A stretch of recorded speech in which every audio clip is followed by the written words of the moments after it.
दिल्ली के जवाहरलाल नेहरू स्टेडियम में 12वीं वर्ल्ड पैरा एथलेटिक चैंपियनशिप 2025 चल रही है। इस चैंपियनशिप में आई 2 विदेशी टीम के कोचों को आवारा कुत्तों ने काट लिया। इनमें से एक कोच केन्या तो दूसरे कोच जापान की टीम के हैं। ये घटना उस समय हुई जब दोनों वार्म अप ट्रैक पर मौजूद थे। दोनों टीम के कोचों ने इस घटना पर गहरी चिंता जताई है। इस घटना के बाद दिल्ली नगर निगम ने पूरे स्टेडियम से आवारा कुत्तों को हटा दिया है। टाइम्स ऑफ इंडिया की रिपोर्ट के मुताबिक ये घटनाएं शुक्रवार 3 अक्टूबर की सुबह सिर्फ 30 मिनट के अंतराल में हुई। जापान की कोच मिको ओकुमात्सु सुबह 9:18 पर वार्म अप ट्रैक पर बैठी थी।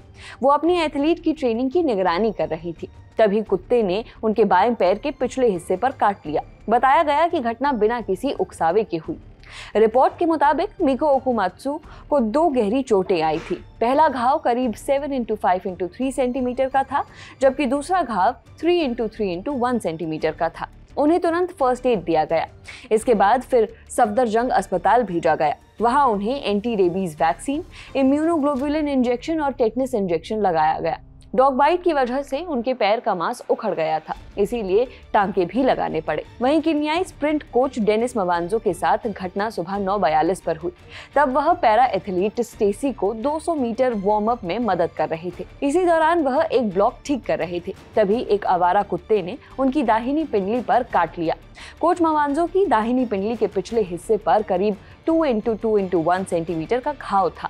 उन्हें भी एंटी रेबीज ट्रीटमेंट के तहत तुरंत इलाज दिया गया और अस्पताल भेजा गया। कोच मवांजो ने घटना को लेकर बताया कि पहले तो उन्हें लगा कि कोई उन्हें पकड़ रहा है, लेकिन जब वह मुड़े तो उन्होंने देखा कि यह एक काला सफेद कुत्ता है। उन्होंने खुद को छुड़ाने के लिए उसे मारा। उन्होंने कहा कि तब से मेरा अस्पताल में इलाज चल रहा है, क्योंकि हमें नहीं पता कि कुत्ते को टीका लगाया गया था या नहीं। रिपोर्ट के मुताबिक इसके अलावा स्टेडियम के एक एंट्री गेट पर तैनात सिक्योरिटी गार्ड पर भी कुत्ते ने हमला किया, लेकिन उसकी पहचान सार्वजनिक नहीं की गई है। लेकिन ये घटना भी उसी आधे घंटे के भीतर हुई है। टाइम्स ऑफ इंडिया की रिपोर्ट में सूत्रों के हवाले से लिखा गया है कि चैंपियनशिप के दौरान JLN स्टेडियम में कुत्तों के काटने की यह 5वीं घटना थी। इससे पहले भी सिक्योरिटी गार्ड, वॉलंटियर्स और स्टेडियम अधिकारियों को कुत्ते काट चुके हैं, लेकिन पहले के मामलों को छुपा लिया गया था। स्पोर्ट्स अथॉरिटी ऑफ इंडिया यानी SAI के मेडिकल सेंटर को इन मामलों की जानकारी थी, लेकिन अब जब विदेशी कोच घायल हुए हैं तो मामला सामने आया है। घटना सामने आने के बाद MCD ने स्टेडियम से सभी आवारा कुत्तों को हटा दिया है।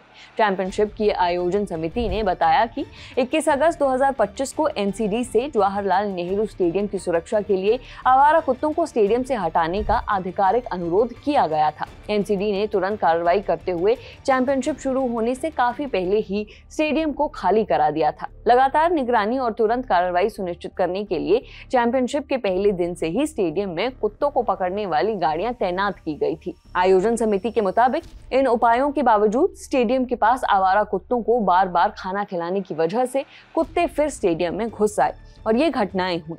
दोनों कोचों को इलाज के बाद उनके होटलों में ले जाया गया है। वहीं MCD ने स्टेडियम परिसर में 2 कुत्ते पकड़ने वाली टीमों के साथ अपनी तैनाती को मजबूत किया है। आवारा कुत्तों को तुरंत हटाने और शेल्टर होम में ट्रांसफर करने के लिए गाड़ियां भी मौके पर मौजूद है। वैसे भारत पहली बार वर्ल्ड पैरा एथलेटिक चैंपियनशिप की मेजबानी कर रहा है। 26 सितंबर से 5 अक्टूबर तक चलने वाले इस चैंपियनशिप में 104 देशों के 1200 से ज्यादा एथलीट हिस्सा ले रहे हैं। भारत 2030 के राष्ट्रमंडल खेलों और 2036 के ओलंपिक खेलों की मेजबानी के लिए भी दावेदारी कर रहा है। ऐसे में इस तरह की खबरें उसकी दावेदारी को कमजोर कर सकती हैं। आवारा कुत्तों को लेकर इससे पहले 11 अगस्त को सुप्रीम कोर्ट ने बेहद सख्त आदेश दिया था। कोर्ट ने दिल्ली NCR में सड़क पर घूम रहे सभी आवारा कुत्तों को हटाने को कहा था, लेकिन कोर्ट के इस फैसले की काफी आलोचना हुई थी, जिसके बाद अदालत को अपने आदेश में बदलाव करना पड़ा था। इस खबर पर आपकी क्या राय है, हमें कमेंट कर जरूर बताइए। जानकारी जुटाने में मदद की है हमारे साथी रिदम ने। मेरा नाम है नेहा धीमान। देखते रहिए दी लल्लन टॉप। शुक्रिया।